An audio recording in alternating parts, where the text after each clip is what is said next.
Ko ngā au o Aunui, o Aurua, o Au Pai Mārire, kua aruru mai nei ki runga i te kaupapa e kia nei e tai moana, e tai wenua. U tonu mai, mo te roa ngāke o ngā kōrero. Ko reira tonu, kia mio ake ki te kiwai o Taranaki, ka mutu ki te kiwai o Waikato.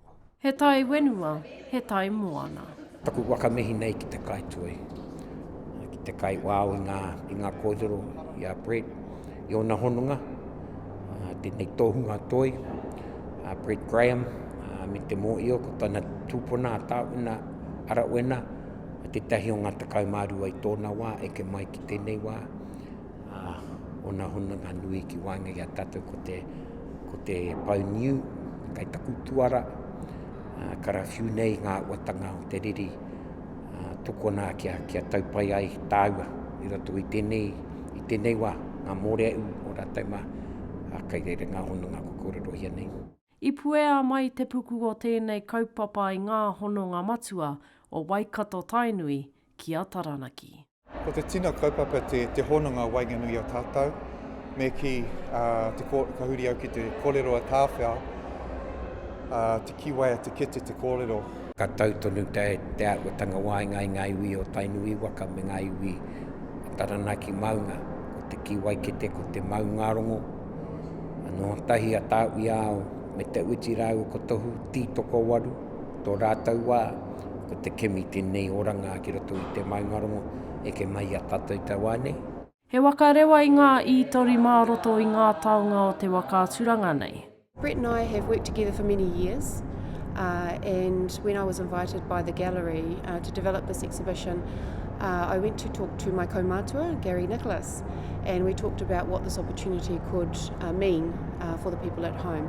And we talked about what do our people need, how can we mobilise the resources of this space to serve the purposes of our people. It's a way for us to think about some pretty traumatic events in our history, but through that it's a story of reconciliation and of an alliance that's been enduring through a tumultuous period for our people. I pari te moana, I timu te tangata ki runga i te kaupapa nei. This is like a phenomenal exhibition for us here at this institution, for Taranaki nationally as well, and I believe internationally.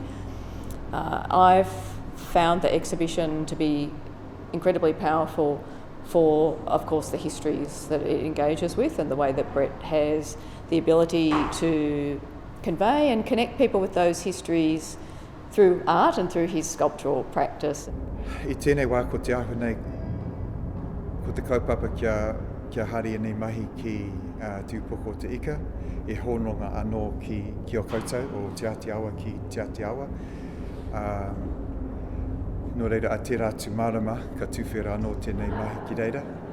Ka tumu te tai kakawe i te kei o tēnei waka, ka rewa anō ki te upoko o te ika. Aroha Broughton Pue, te reo o Te Uru.